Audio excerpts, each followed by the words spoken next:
So, hi, Mo. Great to see you. Good morning, Annette. Good morning, Tina. In fact, it would be good afternoon and good evening for you, but it is morning for me, and I set an alarm to be here.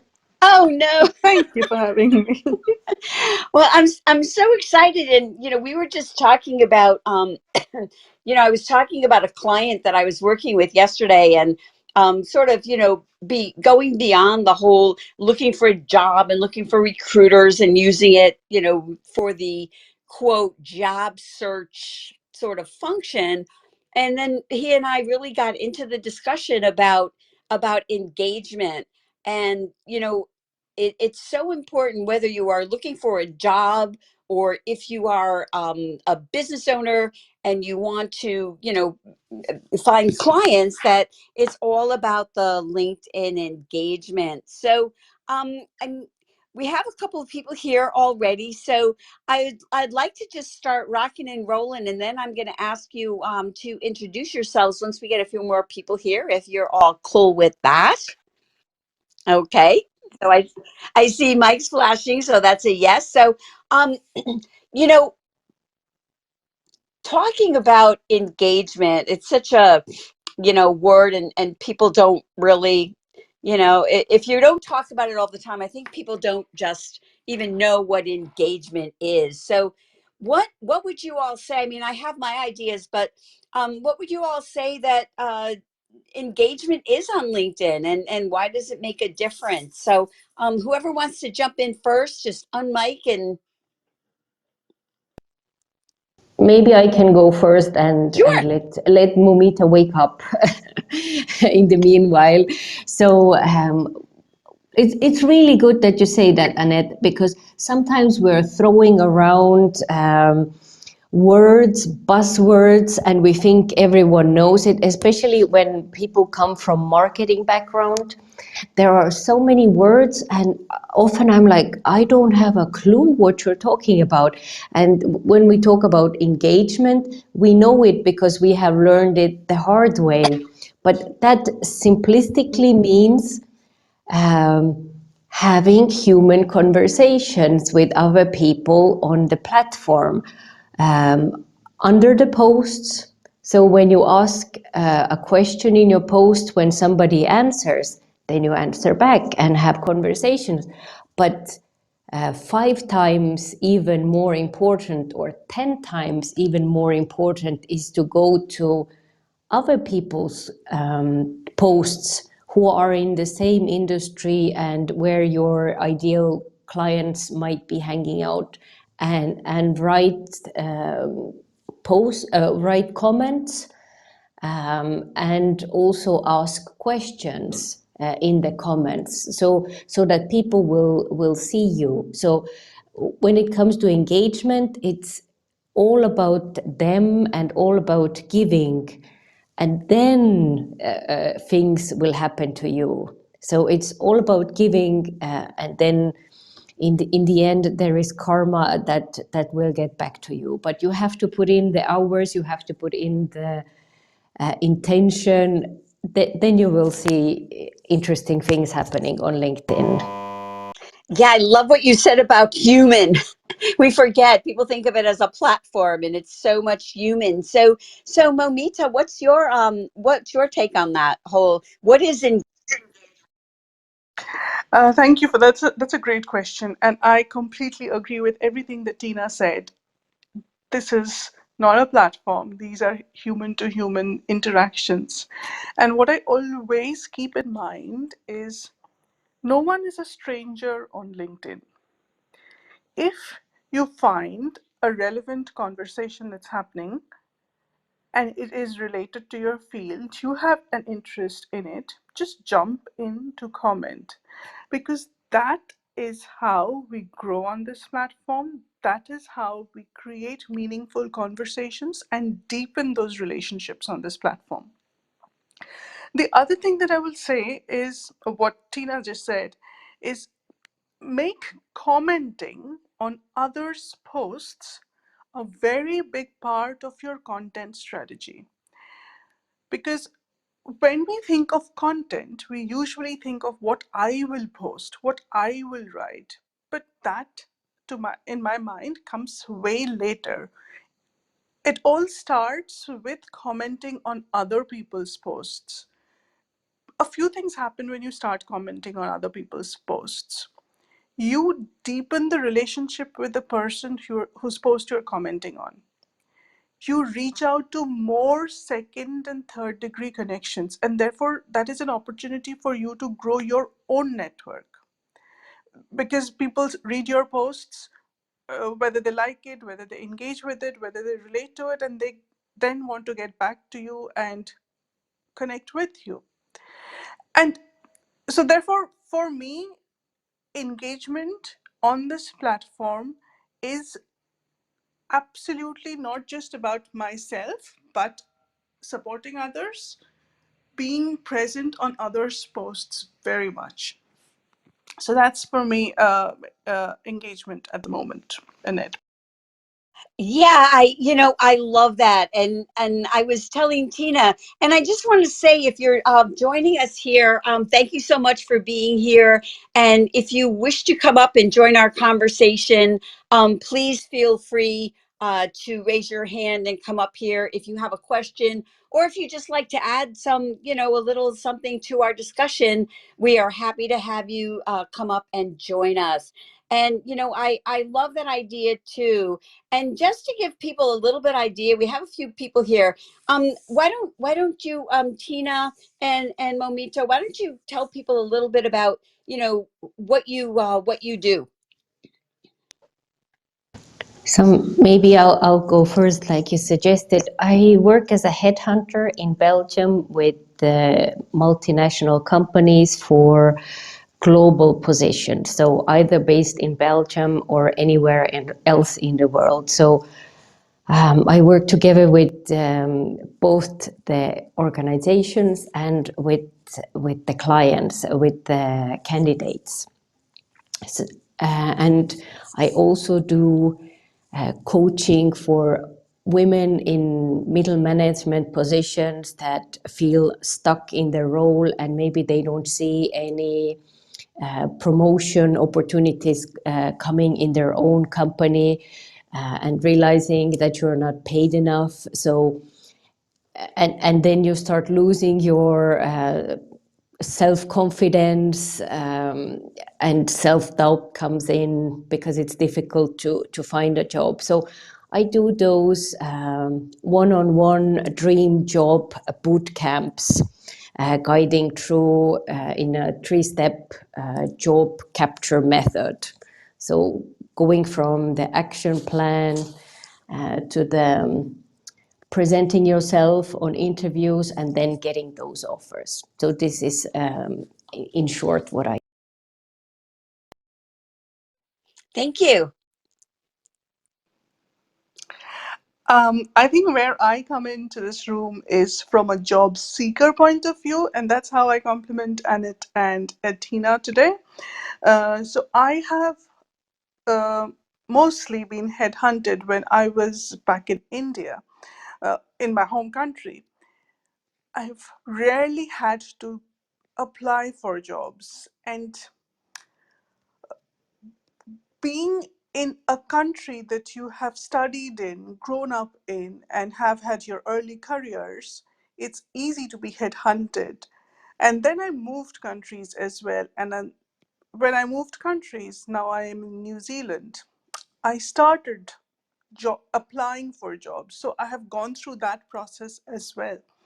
So I have identified a few methods that work for me when it comes to applying for jobs, and particularly in a place where you're not entitled, where not too many people know you. So those are the few things that I think I can bring to this conversation today.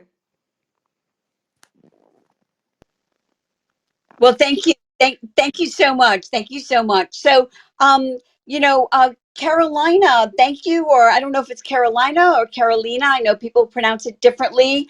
Thank you for coming up and joining us up here. Did you have a question? Hi, hello. Yes, actually. Well, it's Carolina because it's in Spanish, but I don't care. Carol, it's fine as well. So, thank you very much for having this room. I connect. I'm already connected with some of you, and I love all your content. So, thank you very much for sharing your knowledge. And I have, well, as I see, there's nobody else on stage. I'm gonna take a little bit of advantage of that, if you let me. And I have a couple of questions.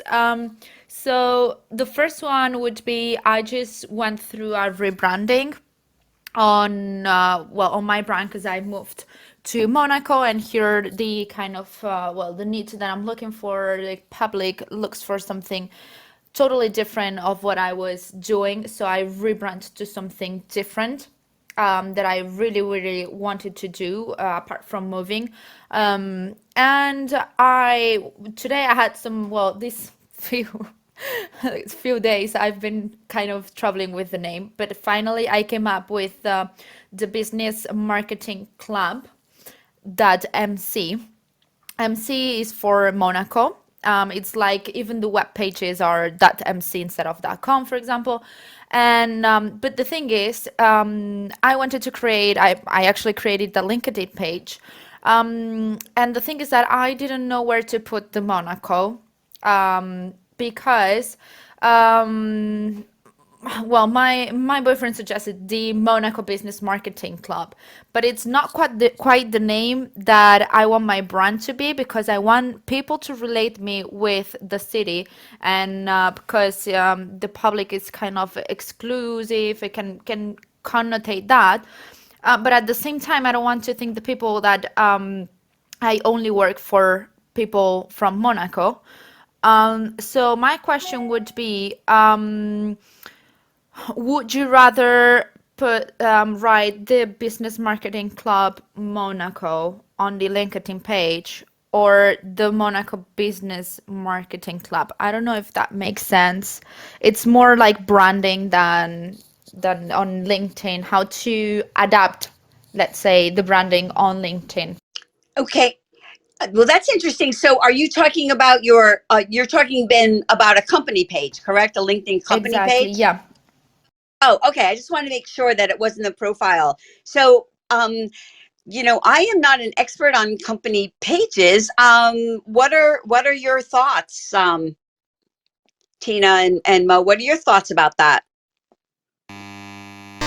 I think Mo will have more interesting to say about this. But I know Monaco is a really special place, a really small one, and like you said, very exclusive. I remember the prices already 12 years ago. I was amazed what they can ask for prices. So it's, like you said, exclusive, luxurious aura about it.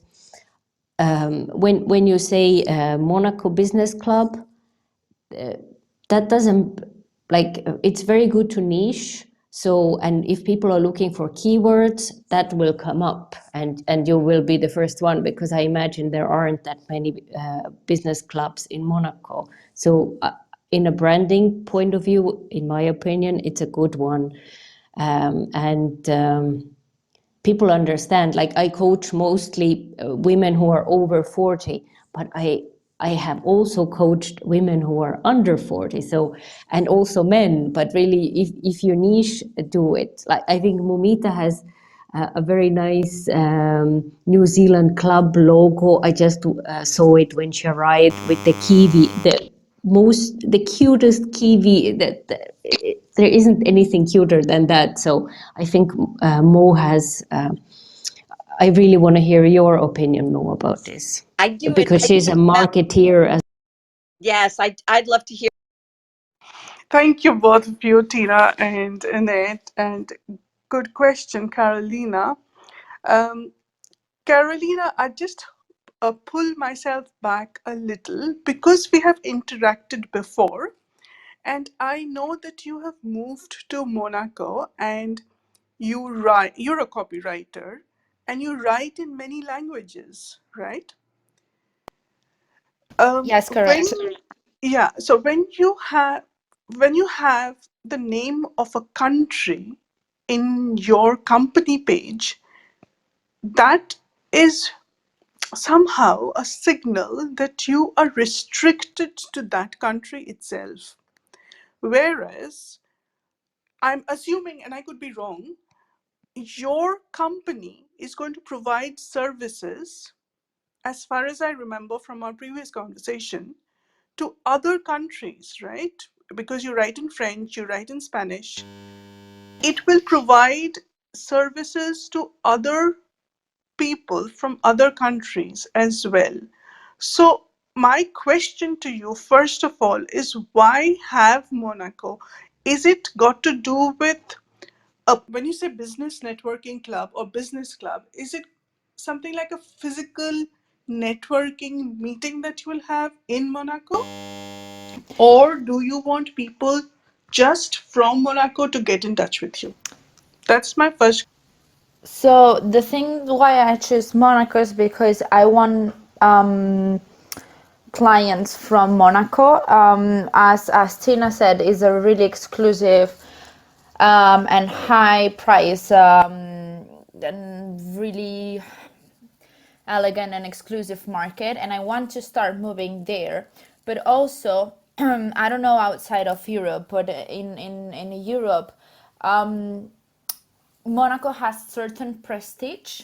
So combining the Monaco thing somehow people the connotation that Monaco has, the value that it apports to the brand, it relates with some connotations that I want my brand to be related with, and that from one side, because of that, even though I have international clients, because yes, I do have international clients, but I want to get more to Monaco. But even though I have international clients, I want them to associate it with the connotation that Monaco has, and the Monaco people know this is me. So it would be like two different things. And then also, I call it like that because in the future, I want to do like some master class and some courses online, and do it like as an online club itself. So because of that, I also call it club, and the club thing also is because in Monaco it's full of clubs.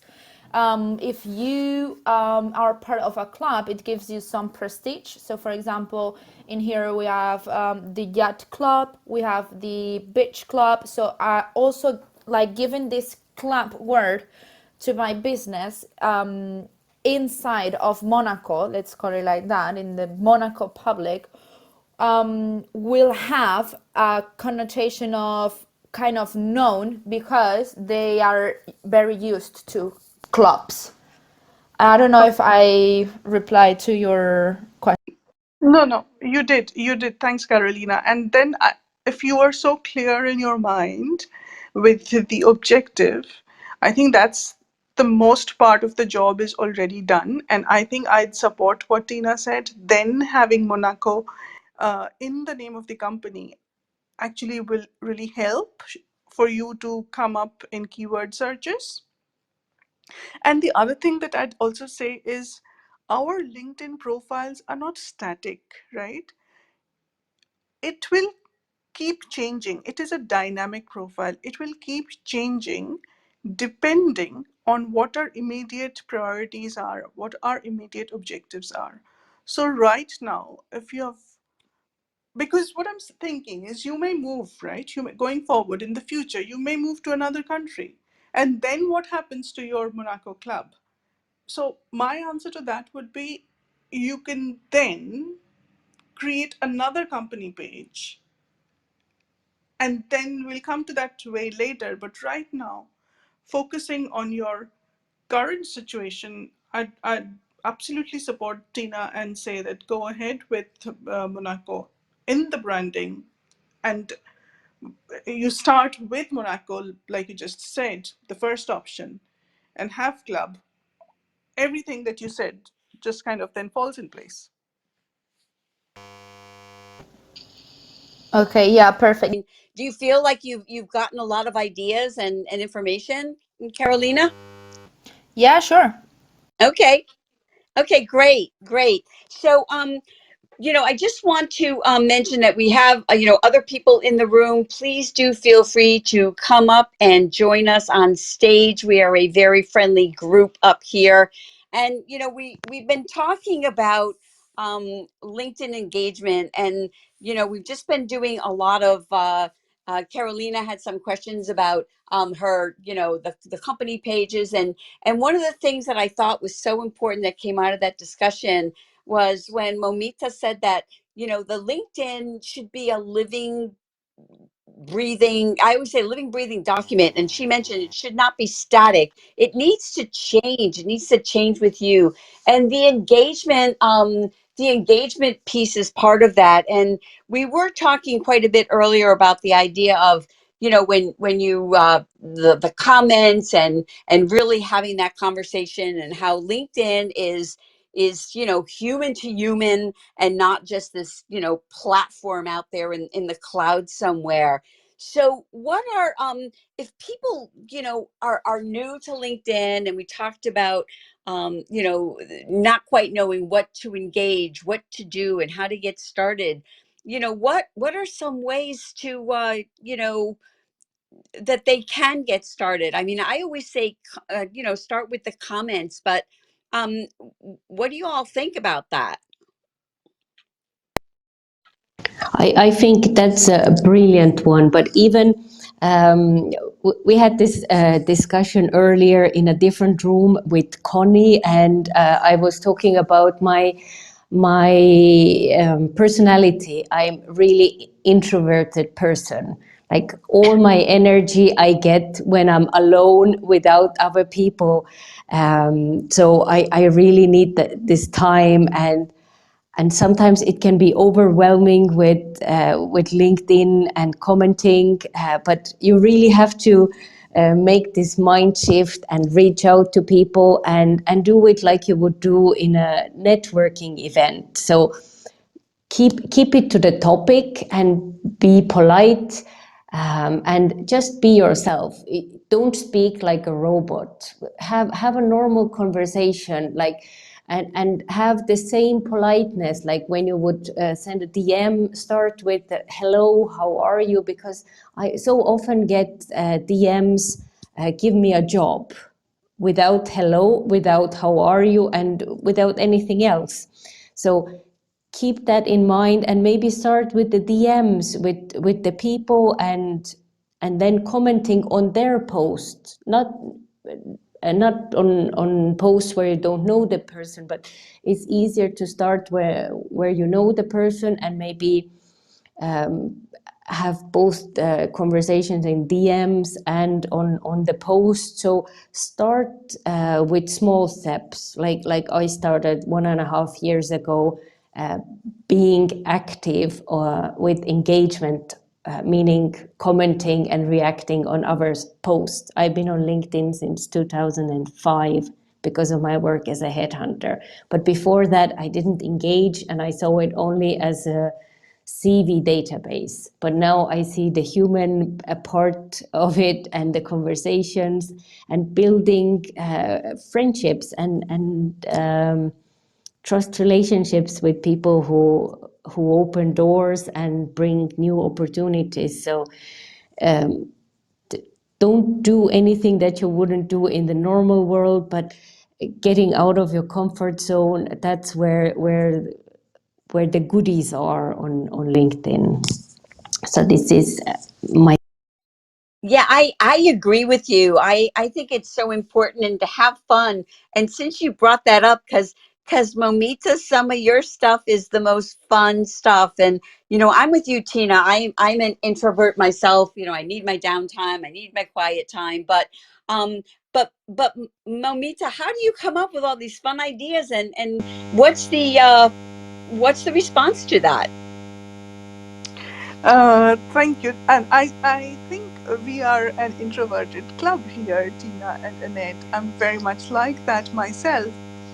Um, as much as I agree with the commenting strategy, and I'm like Tina, I have been on LinkedIn for like ages, I think since 2012. But I never considered using this platform like I use it now. I only started creating content and engaging with other people's posts last year when I thought that I needed to create my branding in a new country and I had to put myself out there. So, coming back to your question, Annette, I think the first thing to do here is to get your intent right. For me, it always is intent before content. And my content could be anything, commenting on other people's posts or my own posts. So why am I here? What are my interests? What is my intention? So I think a very good starting point is to ask yourself, what am I trying to achieve on LinkedIn? What is my intention of spending my time here by putting myself out there week after week? Because consistency is key, right? You can't just post and disappear for the next few weeks or months. So what I think, and this is my perspective, and I think I have read this from LinkedIn's marketing blog as well. For me, it is like this. Everyone wants to know the person behind the professional. Like Tina said, the human, the conversations. For example, in a job interview, apart from your functional or technical round, the hiring manager or maybe someone in HR will ask you other questions, right? That will determine if you would be the right cultural fit for the organization. It could be about your family, it could be about your passions or what drives you besides your work, and even your weaknesses, because there are questions around that as well. So, to me, what I feel is if you can have those discussions in an interview, then why not on LinkedIn, which essentially is a social network where professionals are getting together? And what I think of it is like this. Um, for me, if I'm putting myself out there, the professional, the person behind the professional, I will connect with the person behind the professional as well. So I have set my content pillars like that, and I kind of have a scheduling strategy. I talk about a few things on one day, a few other things on some other day. So I think I'll stop there for the moment, and also Martin's on stage and have his question. But I don't know, that does that answer your question, Annette? Yeah, yes, no, no, absolutely, absolutely. I was just and having a session this morning with a consultant that I was working with, and it was all about the strategy and having the intention, but also a lot of it is showing that personality. So Martin, thank you so much for joining us on stage and your patience. And what would you like? Do you have a question or something you just like? I'd just like to really add what Mamita was saying. I've been on LinkedIn for almost 3 years. One of my only learnings was just having a very clear strategy, but focusing on maybe one or two messages. And through that, offering different perspectives to your content. I never anticipated the opportunities that would be open to me through posting content on LinkedIn. In the last month, I've been interviewed by a television station in Australia. I've been on CNN sharing a message of organising a world boxing competition for the LGBTQ plus community. I find there's an abundance of kind people, compassionate people who will want to help you. You lead with value, offer in return. And my advice is also just apply a filter. There are many people trying to bombard you and sell you with all of these sales gimmicks and these marketing strategies and coaching, but just be true to who you are and connect with other genuine people through content and engaging and commenting, and you'll soon find your tribe. And I'm done speaking.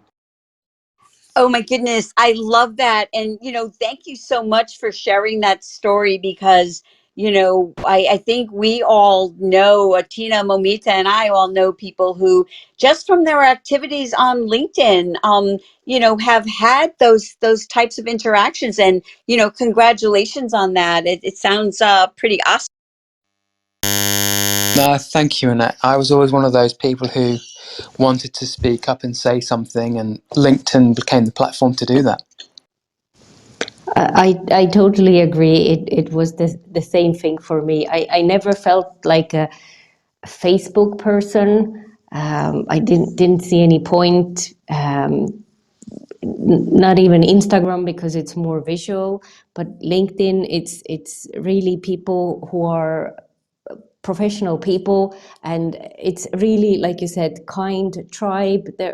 They are there. So most people behave so much better, or if it's different people, than on YouTube in the comments. So it's really nice way. I have a question, Martin. Are you from Swedish background? Hi, I live in Australia now, but I'm originally from the UK. Okay, because I thought Martin Stark, which means strong in Swedish, couldn't be a better boxing champ name. So you are really lucky with that one. Thank you. And I'm going to admit I've never watched Game of Thrones or Iron Man, and the number of conversations I've had with people about those two shows or films. I wish Tony Stark were my uncle, because according to Forbes, he's worth $9 billion. So I'll be able to, hang out at a beautiful home for the weekend if I was visiting my Uncle Tony. Yeah, so you really have the word strong in your name, so you can get anywhere. So that's a brilliant one. No, thank you. And it's a shame that my name gives me opportunities which aren't open to others. I speak out against racism and homophobia. And the number of people who I've met, had conversations with, who've had to change their name to, in inverted commas, a Western sounding name just to get a job interview, that really saddens me, that we've still got so much more work to do to create an equitable platform for others. Oh, I totally agree with you. And I work as a headhunter, so recruiting for international companies. And I always want to bring in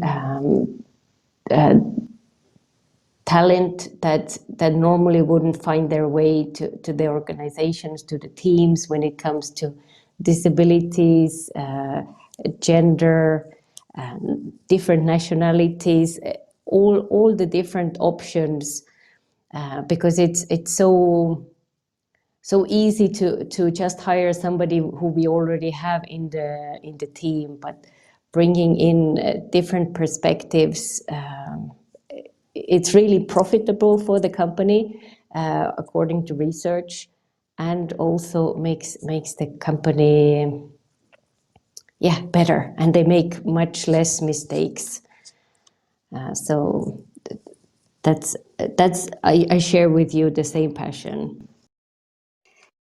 I love that. That is so true. When you have everybody sitting there who's just the same, thinking the same, it really, really is not a good formula for business success. And I heard somebody say though recently, and I agree with this, is that, you know, hoping for the day where you're not saying, oh, someone is a diversity hire, that people of different backgrounds are just, the new hire. And it's not that you're, picking someone who's different because you want the diversity, but it's just the best person for the job. And so I heard somebody say that recently, and I just love that idea. So we have been up here talking about LinkedIn and engagement, and about it just being this platform. We have a couple of new people have joined us. Please do feel free to come up and join our conversation. If you have a question, I'm a relative newbie to LinkedIn engagement, but the two moderators up here with me are really, really pros. So if you have any questions, please do come up. If you want to just share something that you're doing that has worked for you, we would love to hear it. We are a friendly group up here. So, um, you know, I one of the things that I think is kind of important with LinkedIn, and it's been kind of a discussion that I've seen recently. I just watched that LinkedIn Live where they were Jillian and Claire were talking about the LinkedIn cover story, and I know so many people. I see the cover story as being such a huge opportunity for people, and yet so many are nervous about doing it. So what's your take on that, and what how can you encourage people to just get out there and do a cover story? I know you both have cover stories, so um Mo, did you just unmic? Yeah, I just wanted to say I don't have a cover story yet. Oh no. Back to you. Back to you. Oh my goodness, I can't believe it, because you do video all the time. You do like that TikTok type video. So, well, okay, well, Tina, then I have a cover story, and I mean, I do videos all the time. I hate to see my face, and I hate to hear my voice, but I once you do it a few times, you just don't you don't think about it anymore. So Scott, thank you so much for joining us on the stage. Before I turn the mic over to you, Tina, do you have any suggestions for people who are shy about doing the cover story? Yes, so I think the first step is to put the audio file with your name pronunciation on LinkedIn. So it's a 10-second spot that you can say your name. So everyone who doesn't know you, that they get the name pronunciation right if they want to. So at least they can go and check it. Because if you have a difficult name, international name, and you don't want to offend anyone, listen to that audio file. It's really easy. You can do it only on your mobile, and people can listen to it. Next step, then I would go for the cover story. I was also surprised that Mumita doesn't have it yet, but I think it's a little bit, what do they call it? If the baker's children don't eat fresh bread or something like that. It's No, it's I also hear it, the shoemaker's children don't have any shoes. So exactly. So I think Mumita could make the best one of out of all of us here, but she just needs to have a deadline probably. So I think.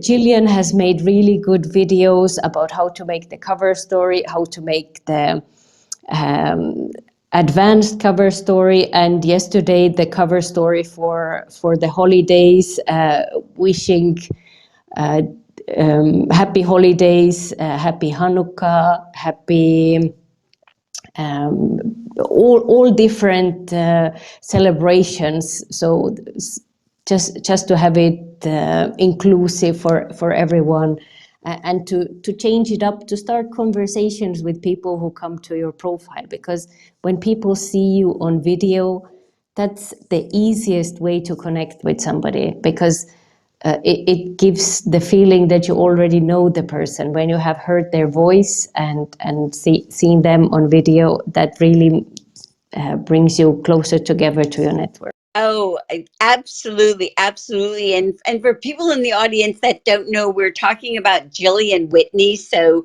do follow her on LinkedIn. She is a video expert. Claire Carroll is also amazing. So Scott, thank you so much for joining us on the stage. Do you have a question or something that you just like to share with us? Yeah, for sure. I'm on a headset with a mask on, so I might sound a little muffled. Um, I'm a professional speaker and I talk about leadership, and I'm really trying to utilize my LinkedIn to show potential clients what kind of knowledge I would bring to their company. Uh, I really do believe that video is definitely the way to go. My challenge is that whenever I have an inspiring idea about something I want to talk about, I'm not necessarily dressed in always in professional attire. I could be out walking my dogs, for example. How important is it to be dressed in complete attire that would always be professional? Because sometimes I think it's about the message. I will have to mute here for just a minute, but I will be here listening. Thank you very much for taking the question. Go ahead, Tina. Yes, so yesterday Gillian was talking on the live, and I put the link also, it's pinned to this room, that she made her this video just on her phone, in her Sunday lounge clothes and with the hair in a ponytail. I think people want to hear you, see you. That is the most important one, because for us women, it's so important to, when I'm doing a video, that I have my hair done, that I have my makeup done. It's a production, and it takes lots of time. And so depending on which kind of video I'm doing, I try to schedule the ideas for one day so I can shoot them in one go. But other types of videos, I send video messages to new connections. Not the first message that I send to the person, because I think that would be scary. Like, does Tina want to sell something? No, I don't. But just you can do it either a voice one, the days that I don't look like with the hair and makeup done, then I send voice messages. But other days when I'm on Zoom calls, then I make short video messages, and it's really about the receiver, that you talk about them, what you have seen on their profile, how, what is interesting, to connect with them. So it's for me, it's total masochism to look and listen to your own videos or voicemails. That's not the point. It's for the other people. It's not about you.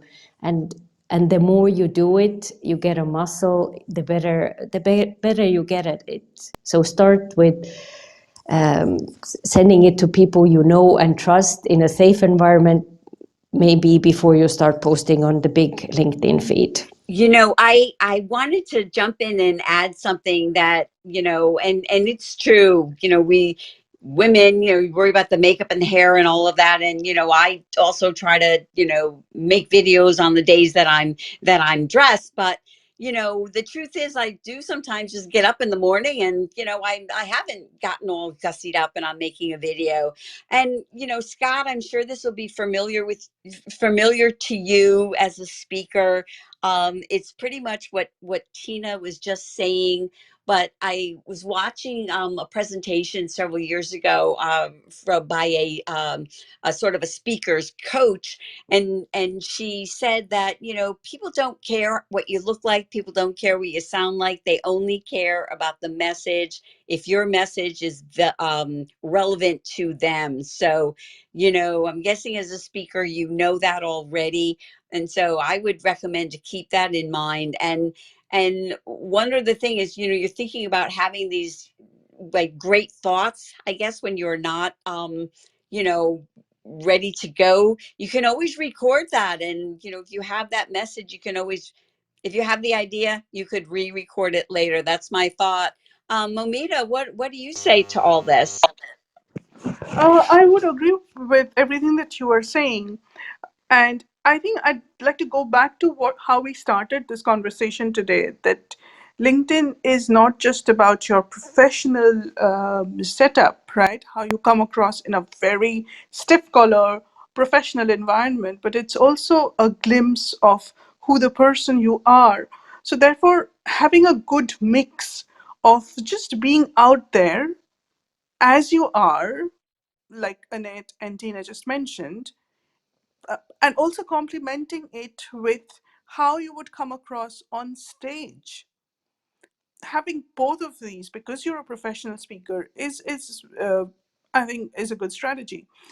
But then those quick ones, those spontaneous videos are very important to know you as a person behind the professional. So I think I'm all in for being very spontaneous, but at the same time, it should look like you, right? I mean, I consider it like this. So when people come to your profile, they see your image, the cover, not the cover pictures, the display picture, the primary profile picture.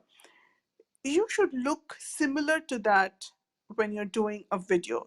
So if you have changed, our hair can gray, we can put on weight, or we can lose weight, whatever, I would just keep one thing in mind, and that is to synchronize my photo with the videos that I put out. I don't know, does that make sense? Yeah, it does. It really does. So I hope that what we've just been talking about here. I hope that will give you the answer to your question. Yeah, it does. I think I keep thinking too about Gary V and the fact that he's always putting content out, and he's probably one of the ones that is the least concerned about his appearance because he's usually wearing a toque, or that just shows that I'm Canadian because I said toque, but or a sweatshirt or something like that. And that's kind of where I got the idea. Is it's all about the message, right? So this really just supported that. Thank you. yeah, I have seen on LinkedIn there is I don't remember his name anymore. One of the executives, and he does videos when he's walking to the LinkedIn office and walking with his colleagues. So Daniel it, Shapiro. yeah, so it really there it's normal to have a jacket or like it really depends from situation to situation. When I'm interviewing candidates on virtual Zoom interviews, and most of the people are working from home, I see people that they're relaxing too much with like having baseball caps and hoodies on. That's okay when you're not on Zoom, but if you're applying for a senior management position, at least the part of your body that we see on the screen should look more professional, like if you were going to see clients. So I think it's a good with the mix, and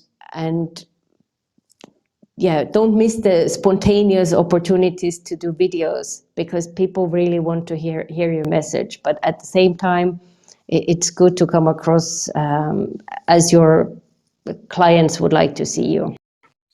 Yeah, that's so true. Oh, hi, Michael. I just wanted to say hello. Thank you for joining us. And what would you like to share? Well, I wanted very direct, very direct feedback on the Gary thing.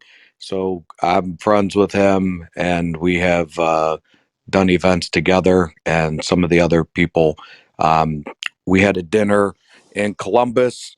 It was a big marketing thing. It was him, myself. I did the CNBC Playbook podcast, taped live there. He did the hype stuff. Gary V did, and then Damon John threw after party after our dinner where people were there. Gary was asking me. Gary asked me the exact question that you said. Why do you dress? How do you dress? Why do you dress? For these different venues, these different things. Sometimes I see you in some blue jeans and some really loud sneakers with a Rolex. Sometimes I see you in a suit. Sometimes I see this, and I told him, uh, you dress. If you sign the front of the check, you dress how you want. If you're there to work with people, you're yourself, but you fit in. Um, and if you sign the back of the check, you don't dress worse than the person that signs the front of the check. And he was laughing his butt off. Um, I'm not boys with him, but I have done events and shows with him and a couple of the other sharks here in the States. And they all have their own icon, their own, they've become icons. And some people, like Jobs had the St. Croix stuff when I worked at Intel. Jobs was into the St. Croix mock turtlenecks, and he probably wore the same one. He probably had a million of them and popped the tag every day. But people have their image, and when you are icon worthy or icon status, or you are your brand and you sign the fronted checks to employees, you got to look. You kind of have a uniform. You have a swag. Um, I think where on the other side of it is, I see as a board member, or at any company that I'm at, or even as a board member in academia, some of these kids think they've arrived already, and they show up to interviews like bums, and they try to look, the $200 hoodie, the $500 whisker jeans, and then some slacker shoes, and they put more time and effort to look like an idiot than they could have brought two proper suits that fit them correctly. um, and the difference that I saw recently, being over in the UK last week, I see it different. People took a lot more pride in how they dress, how they walk, talk, and act. I lectured at Regents University, and then also a few others while I was over there, and I was at a podcast event. Um, uh, the people all dressed professional. They all were impeccable. So it's very much a U.S. thing. It's not necessarily an international thing. And when we go over and represent our companies and brands, we don't always do so. We're a little too casual, and some of these cultures, it's pretty offensive to them. So that's been my most recent experience. And if you want to look good, go talk to Joseph, because he's the one that dresses all the Silicon Valley guys. So talk with Joseph down low. Exactly. Joseph is the one to ask this question. I will. Fair enough. I may or may not know of Joseph's whereabouts and his happenings, and he's one of my favorites. And I someday I aspire to be dressed by the wonderful Joseph. There you go. I would really love to hear what Joseph has to say. I do have a meeting in 5 minutes I have to go to, but maybe I'll catch the replay here if I can try and identify what time this is on the replay. So thank you very much, everybody, for your input. This is huge.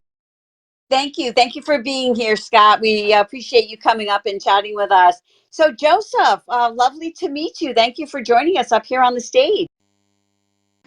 Well, it's my pleasure. I was happy to see Michael and Tina in here, and so of course I thought I have to come in and check out what the conversation is about. I got to hear Michael speak about something of personal interest to me, but I didn't know the question that precipitated the his share. And since you're asking for a little more insight, I'm wondering if I might be able to learn a little bit more about um, the question. Well, we've been talking about LinkedIn engagement and the turn to cover stories, the LinkedIn cover stories.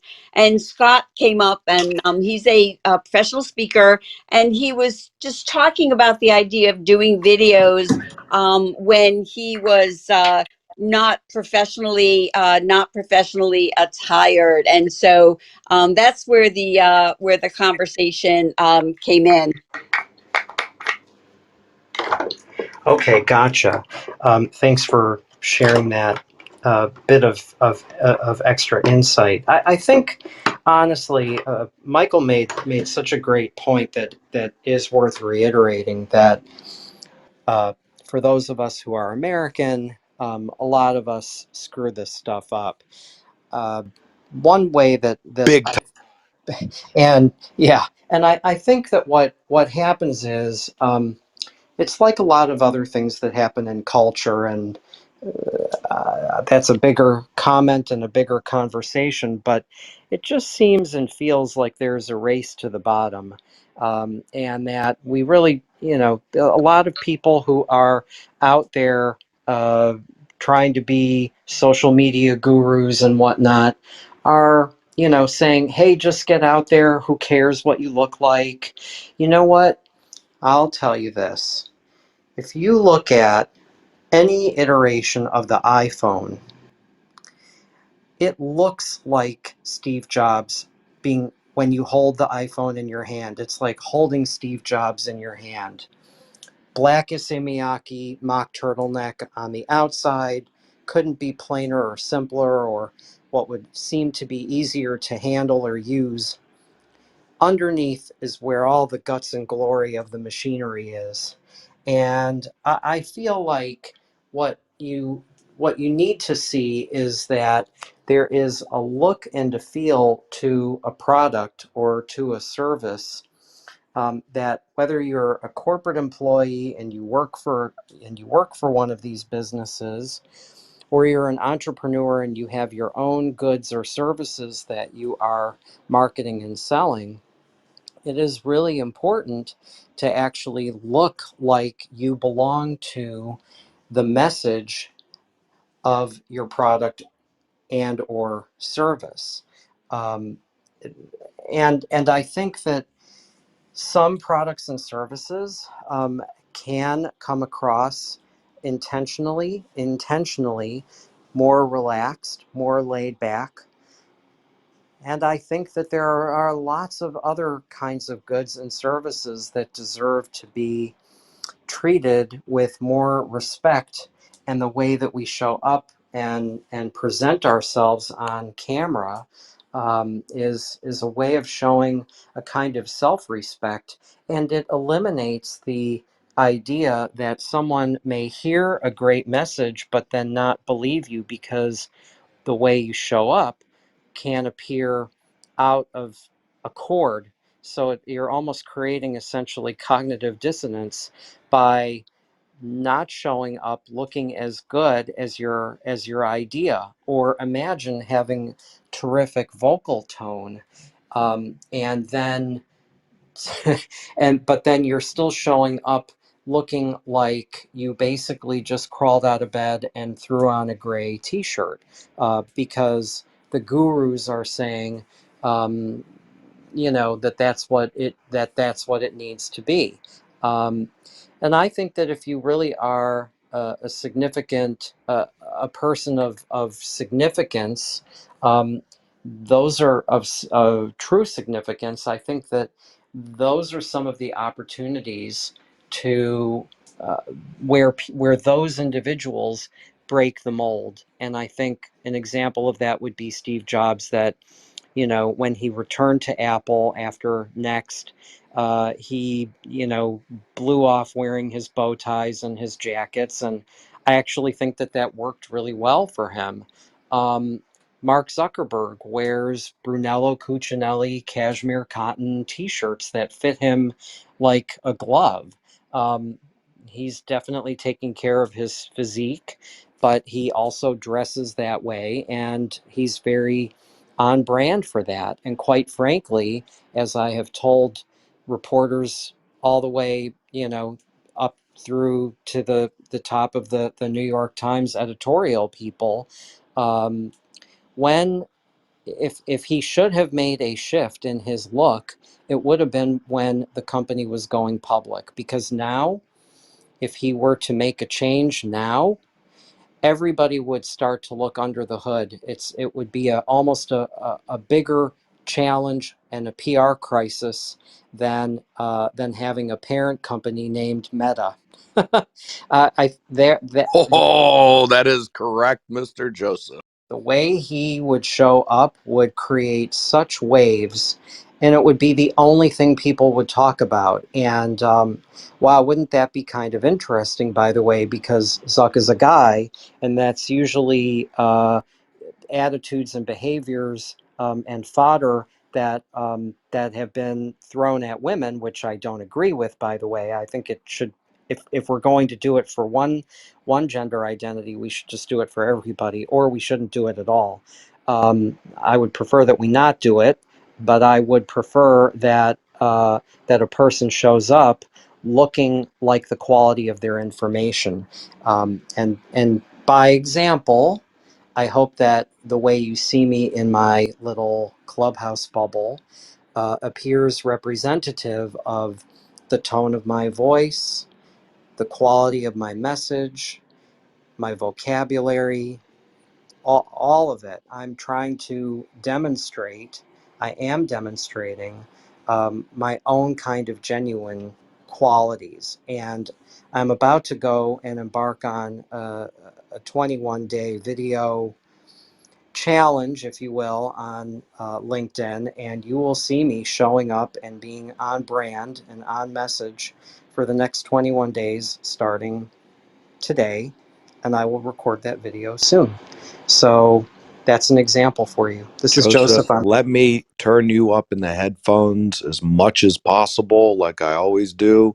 But my birthday is a week from tomorrow, and I have some goals that I will be publishing soon. But let me amplify the living hell out of your stuff. Shoot me some links, man. Thank you so much. I certainly will be happy to do that. And It may increase your really, views by one, but or more. We'll see what happens though. one at a time, because everything, I feel like that's the other thing, is that everything about LinkedIn, and I am a small bit player who is incrementally growing. Everything that happens on LinkedIn is really about, for me, is about creating conversations with individuals. It's wonderful to have a following, and it's great if you get numbers and if you blow up and all that cool stuff. But the kind of work that I do is so individual that when I sit down and start doing these recordings, like I said, I'm going to start shortly this afternoon and do my first one. I really want to speak to one person. I don't. I don't want to consider an avatar. I want to consider a human being, because who I do business with is a person, not an avatar. This is Joseph.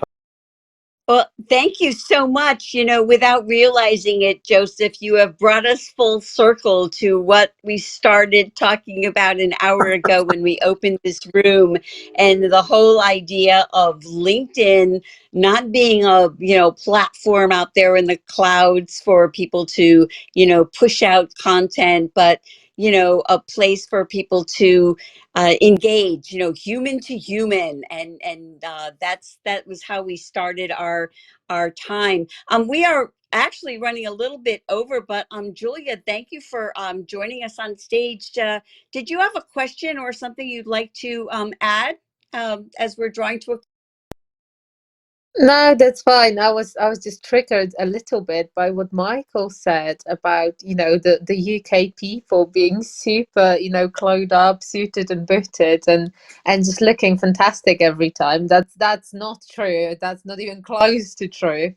But to be fair, I really loved everything that's been said about LinkedIn, and for me it's pretty much the only platform that exists in my life. And the reason why is because it's real, and it's very difficult, comparing to all the other social media platforms, to fake and create that, reality that you want to show to the world. You can make perfect filtered images in Instagram. You can, create your persona on Facebook. You can be, all around Twitter, but you can't fake it on LinkedIn, can you? If you're having a conversation with someone, it's real, it's there, it's here and now, and you can't really make it unreal. So that's really what makes it special. But yeah, thanks very. But Julia, I want to piggyback on that. And I know you and I have talked about it. Joseph, I definitely talked with him at length about it. Um, this is new. This is a new platform for some people. COVID definitely, uh, amped up LinkedIn. But you look at performance, demonstrated actuals over time, third party independently validated. So if I see somebody that's close in age to me, I'll be 44 next week. I see someone that's 44. I would hope that if they say that they're a rocket scientist, I would hope that if I went down in degrees, they have something in propulsion or physics or engineering. I would hope that, they worked at NASA or worked at some flight thing. I would see a career path. I would hope that if they had a company, like how Joseph is a self-made person right now, I would see a career path of, hey, I've been in this stuff. It's increasing responsibility. It's then off on your own, then it's happy clients. But then here's the part that always gets me, especially in here. Not this specific room, but you get all the playground legends that sit in everybody else's cars and do the boats and hose stuff. I can go and read a magazine and see Joseph's work featured in a magazine. It's not Joseph on Joseph.com with Joseph talking about Joseph. If I want to go see a beautiful, architecture over in the UK, and I want to go see, like a exquisite just place, I can go see that, and they acknowledge her work. She doesn't have, here's me on me.com at this. It's what it is. If I see Tina, for example, on the cover of Time magazine for being the smartest person alive, that's third party independently validated in the featured section. So when you go into featured, is that you about you at you.com, or is that CNBC? Is that Fox News? Is that GQ magazine? Is that the Wall Street Journal? Is that Harvard? Are other people writing about you? And in the comments and recommendations, sorry, not comments, but the recommendations, do you go back? If you've been working for 20 years, I hope I see at least 10 years worth of comments of people working with you, saying they like working with you, and that you move the number from, X to bigger than X or whatever it is. That's the power of LinkedIn. And the building your brand is through the results, the demonstrated actuals, the publications, what other people say about you in performance, and what other people say about you and how you make them feel when you work with them. You're warm, they've referred you, they did this. Right now, you're seeing a lot of people try to help LinkedIn, and it's how to be Facebook 2.0. Some people use it for that, but for business reasons, your brand is your results and how you make people feel. And the more third party independently validated you have, light up the scoreboard, and God bless LinkedIn. Michael, I could not agree with you more. Sorry, Annette. No, go ahead. Michael, I could not agree with you more. I started out on LinkedIn almost 3 years ago, had pretty much zero connections, consistently delivered a message of courage and inclusion. I came up with the idea for holding the world's first LGBTQ boxing championships, started a not-for-profit from my bedroom using a cheap laptop and a mobile phone. Within 2 years, I've been on CNN, The Guardian, numerous international media and Australian LGBTQ media. But the most important thing for me is the impact. There's a trans man boxing now who probably didn't do this a few years ago. It's the difference you're making to other human beings. To me, that's the most important thing about LinkedIn, is helping other people, because in return they will help you. Well, thank you so much, Martin. I appreciate that. I think that's a great way to end our room. Thank you so much to everyone who joined us, and the knowledge that's been shared here is fabulous. I will be following you, Joseph, on LinkedIn so that I can watch your videos. So, as we're about to say goodbye here, I just want to give Tina and Momita the opportunity to tell us, how to connect with them, and then we will close this all.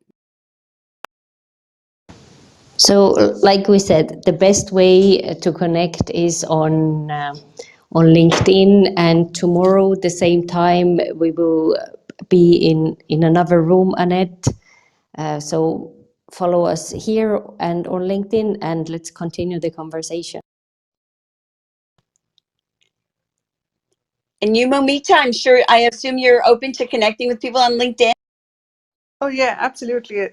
And first of all, thank you, Annette, for having me. And it was great chatting, all of you. Nice to see you again, Tina. The best place is obviously, yes, on LinkedIn, and it's easy to find me. I think I'm the only person with this double barrel surname.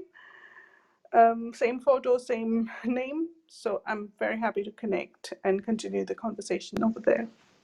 Back to you, Annette. Well, thank you so much. And please do feel free to connect with me on LinkedIn as well. And yes, Tina and I actually will be back here tomorrow in this club with Mary Despy, another recruiter friend of mine. And we're going to be talking about Job Search 2022. So thank you so much for everyone who came today and shared their insights. I know I learned something, and I'm sure a lot of other people did as well. So thank you so